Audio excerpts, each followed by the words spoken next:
Ada manusia yang menginginkan pernikahannya hancur, apalagi dalam waktu singkat.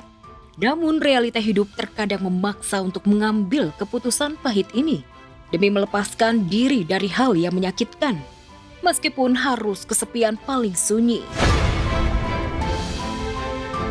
Bukan hanya Boyen, sederet selebriti lainnya juga mengalami pernikahan sangat singkat. Tak cuma hitungan bulan, tetapi juga dalam mingguan. Bahkan ada yang hanya berumur 2 hari. Seperti pernikahan Nikita Mirzani dan Dipo Latif pada 2018 silam.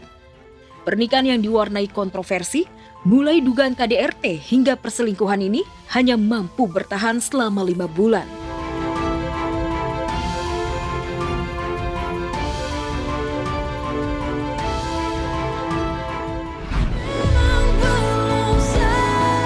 Selain itu ada pernikahan Risty Tagor dengan Stuart Collin yang terjebak cinta lokasi. Namun endingnya tak semulus kisah cinta di layar kaca. Pernikahan mereka bertahan sekitar 4 bulan, di mana perceraian terjadi di saat Risty tengah berbadan 2. Hampir sama dengan Risty Tagor yang kerap kawin cerai, Kalina Oktarani juga mengalami hal serupa. Di pernikahannya yang ketiga dengan Insang Nasruddin, Kalina hanya mampu bertahan menjadi istri selama 3 bulan. Pernikahan singkat selanjutnya ada Rizky 2R dengan Nadia Mustika yang berjalan cuma 1 bulan. Kayak gitu. Cuma saya pernah gagal, begitu juga sama Mas Jimo gitu kan. Kita sama-sama pernah mengalami kegagalan gitu. Jadi siapa sih yang pengen ngerasain kegagalan demi kegagalan terus-terusan gitu. Banyak orang yang bilang, Kalina memang seneng aja kawin cerai. Enggak, demi Allah tuh saya bilang. Ada pula pernikahan Ayu Ting Ting dengan Angie Baskoro.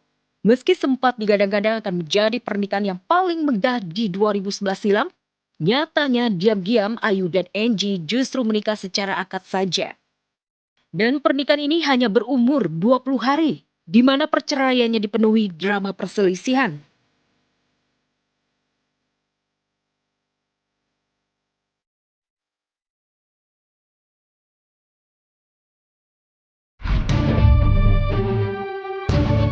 Ada juga pernikahan Rina Nose dengan Ridwan Federani, seorang produser TV yang berumur cuma 14 hari.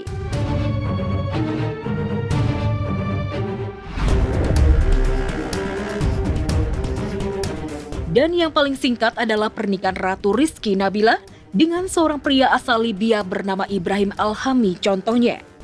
Kenal lewat aplikasi daring, lantas memutuskan untuk menikah siri. Tetapi 2 hari setelah akad nikah, mereka bercerai karena Nabila mengaku tertipu dengan latar belakang sang suami. Aku punya pertimbangan sendiri karena perkawinan yang pertama tidak berjalan dengan mulus, sehingga perkawinan kedua aku lumayan agak gesit, kecepatan mungkin orang bilang, tapi menurut aku pribadi itu yang terbaik, itu yang terbijak. Terlepas dari gimana konsekuensinya, toh saya sendiri yang ngejalanin gitu. Mau ngasih tau aja sih bahwa semalam tuh aku dicopot dari petugas haji. Mendadak dicopot sebagai petugas penyelenggara haji atau PPH 2026. Ciki Fauzi pun langsung curhat di akun medsosnya. Dan ternyata pernyataan putri Ikang Fauzi ini bikin heboh masyarakat. Maklum saja, Ciki sudah menjalani serangkaian pelatihan PPH dan dikarantina di asrama haji. Jujur sedih banget karena one of my biggest dream itu jadi petugas haji. Aku tuh, ya Allah, itu aku pengen banget dari 3 tahun yang lalu. Tapi ya, pengalaman itu luar biasa banget menurut aku. Pengakuan Ciki di akun medsos viral di masyarakat. Dan anehnya, hanya sehari kemudian, Ciki kembali diminta menjadi PPH 2026. Pengumuman pihak Kementerian Haji dan Umroh atas Ciki membuat publik bertanya-tanya.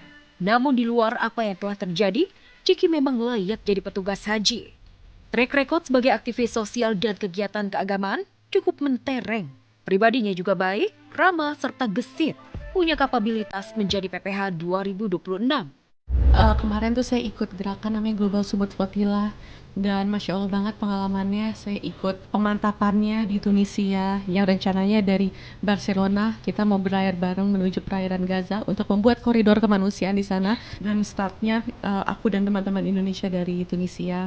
Emang ini berat sekali, tapi aku melihat konsistensi dari dia. Ini akan merupakan suatu pencapaian yang terbaik. Tapi juga aku melihat latar belakangnya misi ini adalah misi kemanusiaan, misi sosial. Jadi misi yang paling utama mengantarkan, memberikan bantuan kepada saudara-saudara kita di Gaza.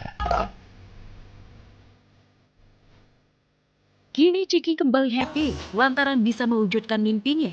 Bagaimana tidak? Selain mencari ladang pahala, Ciki pun berkesempatan bisa beribadah di Tanah Suci dengan fasilitas gratis. Juga mendapatkan honor yang terbilang tidak sedikit.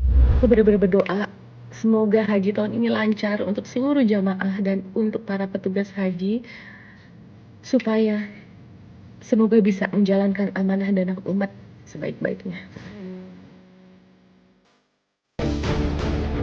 Isu di balik perceraian Atalia Praratya dengan Ridwan Kamil masih jadi topik panas pembahasan di kalangan warganet.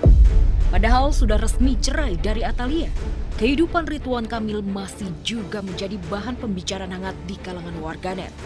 Apa saja yang dilakukan RK seolah tetap menjadi sorotan. Seperti belum lama ini, RK yang liburan di Bali dan malah main padel, tak sedikit netizen yang menebak jika RK ditemani aura kasih saat itu.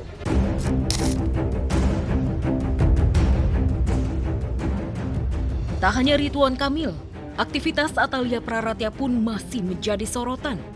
Terbaru, netizen gemes lagi ketika Atalia unggah video rapat di gedung DPR bicara soal pernikahan yang menurun. Ungkapan Atalia itu mendapat pujian dari warganet. Belum lagi aksi Atalia ketika turun ke wilayah bencana di Bandung Barat, mendapat sambutan warga setempat yang menjadi korban.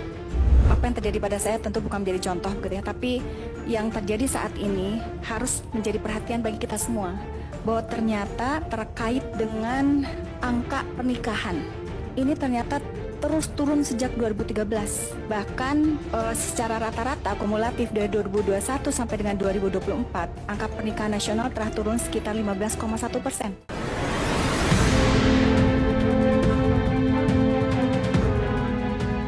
Sebagai wanita yang diduga menjadi penyebab perceraian Atalia Praratya dengan RK, citra aura kasih pun menjadi negatif. Disebut sebagai pelakor dari wanita anggun dan lembut seperti Atalia, nama aura kasih makin tercoreng. Meski aura kekeh membentuk citranya lewat kegiatan UMKM, usahanya itu terkesan tak berarti. Lagi-lagi ada saja komen warganet yang terus menyudutkannya. Ya baru kemarin ketemu. Jadi kita gimana nih janda-janda? Iya, gue harus belajar dari janda senior gitu.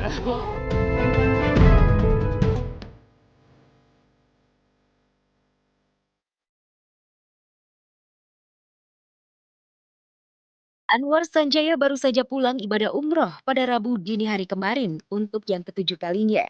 Masya Allah banget ya. Di Tanah Suci, Anwar mengaku menitipkan doa khusus.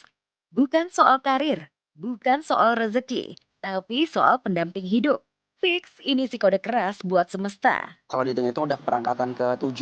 Nah kalau jodoh, di situ aku berdoa, aku sambil nangis, aku bilang kayak ya Allah tunjukkan jodoh terbaikmu. Mungkin aku kayak kegeeran aja kali ya Allah ngasih jodoh. Terus tiba-tiba ada lewat ya, set, ya Allah, di sholatnya rajin banget. Amin ya.